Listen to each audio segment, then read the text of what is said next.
उत्तर प्रदेश में फिर से बढ़ते कोरोना वायरस के मामलों को देखते हुए सरकार ने फैसला लिया है कि अब दिल्ली से आने वाले हर एक यात्री को कोरोना टेस्ट कराना जरूरी होगा। मुख्य सचिव ने कहा कि दिल्ली से उत्तर प्रदेश आने वाले के चलते कोरोना के केस बढ़ रहे हैं। उन्होंने कहा कि दिल्ली में कोरोना वायरस के सेकेंड वेव शुरू हो गई है, वहां से वायरस फिर से यूपी में न आए, इसके चलते एहतियातन यह फैसला लिया गया है। जो भी यात्री दिल्ली से आ रहा है उनका कोरोना टेस्ट होगा, चाहे वह वायु मार्ग से आ रहे हो या बस या फिर ट्रेन से। उन्होंने बताया कि वेस्टर्न यूपी के जिलों में जैसे गौतम बुद्ध नगर और गाजियाबाद में जुटने वाली भीड़ पर भी रोक लगाई गई है, वहाँ टेस्टिंग क्षमता बढ़ा दी गई है। इस बात का ध्यान रखा जा रहा है कि दिल्ली की वजह से आसपास के जिलों में कोरोना का संक्रमण न फैले। दिल्ली से आने वाले लोगों की रैंडम चेकिंग भी करवाई जा रही है ताकि संक्रमण वाले व्यक्ति की पहचान की जा सके और उसका इलाज किया जा सके।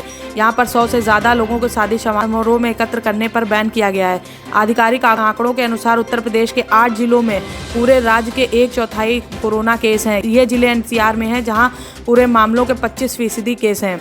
जिसके अलावा कोरोना से मरने वालों का 11% हिस्सा भी इन्हीं जिलों में आता है। ये जिले गौतम बुद्ध नगर, गाजियाबाद, हापुड़, बुलंदशहर, मेरठ, मुजफ्फरनगर और शामली हैं। बेसिक शिक्षा विभाग की 69,000 सहायक शिक्षक भर्ती के बचे हुए 36,206 पदों पर नियुक्ति पत्र दिसंबर के पहले सप्ताह में बांटे जाएंगे। सीएम योगी आदित्यनाथ राजधानी लखनऊ में सफल अभ्यर्थियों को नियुक्ति पत्र देंगे। वहीं सभी जिलों में सांसदों और विधायकों के माध्यम से चयनित अभ्यर्थियों को नियुक्ति पत्र वितरित किए जाएंगे। विधान परिषद की सीटों पर होने वाले चुनाव के कारण काउंसलिंग शुरू करने के लिए फिलहाल चुनाव आयोग की अनुमति का इंतजार है। करीब 2 साल तक कानूनी पचड़ों में फंसी रहने के बाद सहायक शिक्षक भर्ती के बीते सप्ताह सुप्रीम कोर्ट ने हरी झंडी मिल गई है। सरकार शिक्षकों के 31,661 पद पहले ही भर चुकी है। ऐसी कैटेगरी के 1,333 पदों के लिए अभ्यर्थी नहीं मिल रहे थे।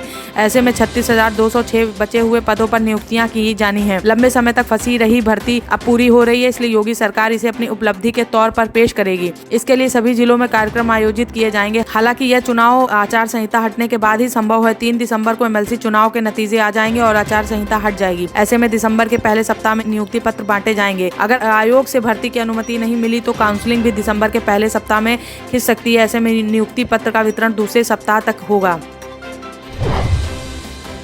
गोरखपुर जिले में विधान परिषद सचिवालय समीक्षा अधिकारी परीक्षा में बड़ी गड़बड़ी सामने आई है। यहाँ 14 केंद्रों पर समीक्षा अधिकारी की परीक्षा हो रही थी। इस दौरान एक सेंटर पर कुछ खास परीक्षार्थियों को एक बंद कमरे में बैठाकर परीक्षा कराए जाने का मामला सामने आया है। परीक्षा केंद्र के बाहर खड़े अभ्यर्थी के हंगामे के बाद मौके पर पहुंचे डीएम और एसएसपी ने मामले की जांच के बाद पाया कि सचिवालय से फोन पर बात की गई और हरपट इलाके में सेंटर की परीक्षा रद्द कर दी गई। बताते चलें कि रविवार को उत्तर प्रदेश विधान परिषद सचिवालय के विभिन्न पदों पर समीक्षा अधिकारी के पद पर परीक्षा का आयोजन किया गया था।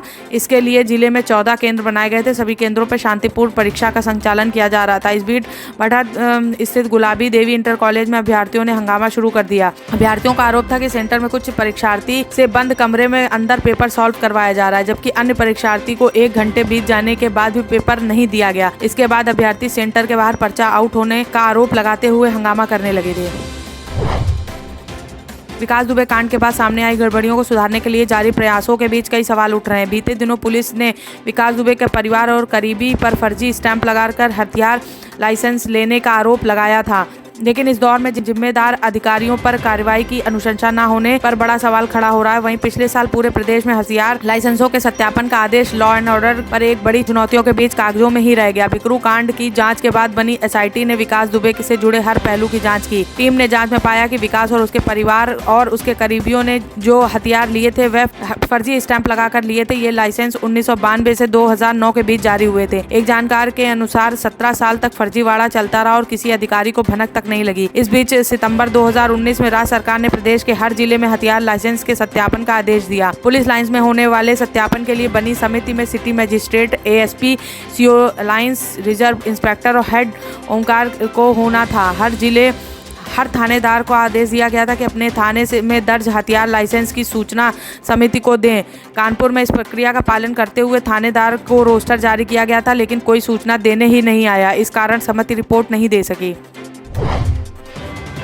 हाथरस कांड की आड़ में प्रदेश में जातीय हिंसा फैलाने की साजिश का एसटीएफ ने जल्द ही खुलासा कर सकती है। एसटीएफ ने इस मामले में साजिश से जुड़े कई अहम साक्ष्य हाथ लगे। साक्ष्यों की पुष्टि के लिए एसटीएफ केंद्रीय खुफिया एजेंसी की मदद ले रही है। दरअसल केरल के कथित पत्रकार सिद्दीक कप्पन और पीएफआई के जनरल सेक्रेटरी रऊफ शरीफ के खातों में पड़ताल से एसटीएफ को कई अहम कड़ियां मिली हैं जो साजिश की ओर इशारा कर रही हैं। केंद्र सरकार और सीरियस फ्रॉड इन्वेस्टिगेशन ऑर्गेनाइजेशन और प्रवर्तन निदेशालय के मुकाबले एसटीएफ को इन खातों की जानकारी हासिल करने में दिक्कत आ रही है, पर एसटीएफ के अधिकारी जल्द ही अवैध फंडिंग और इस नेटवर्क का खुलासा करने का दावा कर रहे हैं। सूत्रों के मुताबिक मथुरा से गिरफ्तार कप्पन समेत चारों पीएफआई सदस्यों को हाथरस भेजने में रऊफ शरीफ और पी कोया का हाथ था।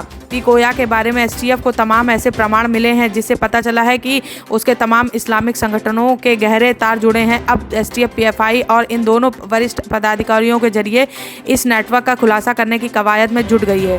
पीएफआई को विदेशी खुफिया एजेंसियों द्वारा फंडिंग किए जाने का मामला सामने आने पर एसटीएफ के अधिकारी केंद्रीय खुफिया एजेंसियों के संपर्क में हैं और उनके बीच सूचनाएं साझा की जा रही हैं।